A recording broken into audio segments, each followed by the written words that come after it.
The head of CBS News is the latest casualty in President Trump's attacks on the press. Wendy McMahon was forced to resign her job by her bosses at CBS parent company Paramount. They reportedly want to settle Trump's $20 billion lawsuit over what he says was a deceptively edited interview with Kamala Harris. Trump's gone after other media outlets as well: ABC, NBC, NPR, PBS, even the Des Moines, Iowa Register. So, Jenny, what do these actions and the response tell us about the current media landscape? Right. So I'll give a little context on the CBS case. So 60 Minutes interviewed Kamala Harris, and this was during the election, and they edited the interview as they typically do for these kinds of segments, and that is the basis of the lawsuit. What's interesting to me about these cases that Trump is really pushing on the business aspects of the media industry. So the lawsuits, for example, against the Des Moines Register and against CBS are based on state lawsuits around consumer protections, basically declaring that there's fraudulent activity that is deceiving consumers in those states. And that business aspect, I think, is the only angle in, if you will, to these kinds of lawsuits, given the First Amendment protections. So just what you're saying is that he's not going to win a defamation lawsuit. He hasn't been defamed by these. That's correct. That's right. They're grounded in these consumer protection laws. And, you know, the media industry is an industry. It is a business. And I think you have this kind of complicated mix right now for news outlets who are trying to figure out how to make money. And of course, the Paramount case is really interesting because you have the parent company wanting to actually sell off an aspect of their media enterprise to Skydance, which has to be approved by regulators, by the FCC. And so in fact, actually 3 senators just actually declared that if CBS settles, it might amount to bribery because of this lawsuit and the business aspects that are being heard by the government. So he's going after the business because that seems to be his angle to end. But Chad, is he justified in his attacks or his attempts to rein in the press? Maybe. It depends on whether you accept the premise that I think this is built on, which is, you know, look, a year ago we were talking about how a former NPR editor and a former New York Times editor were saying that the mainstream media has this illiberal and progressive bias. And there's data from the American Journalist Society that says that fewer than 4% of journalists are Republican. And so if you agree with that as a problem, if you agree with FCC Chair Brendan Carr that news distortion doesn't cut it when it comes to federal law requiring licensed operations to serve the public interest, if you buy all that stuff, then some solution is in order. Now, I kind of think that the approaches that he's going through are a little bit ugly. You know, the idea that he's going after, you know, or that he went after ABC and George Stephanopoulos for defamation is a little bit ridiculous.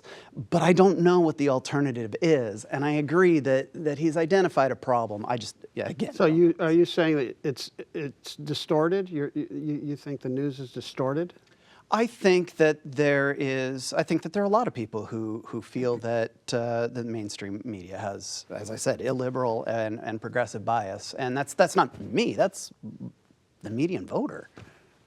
But the median voter isn't necessarily right. So and on this particular point, so there have been very careful, systematic content analyses, for example, done to look at the potential bias in media content.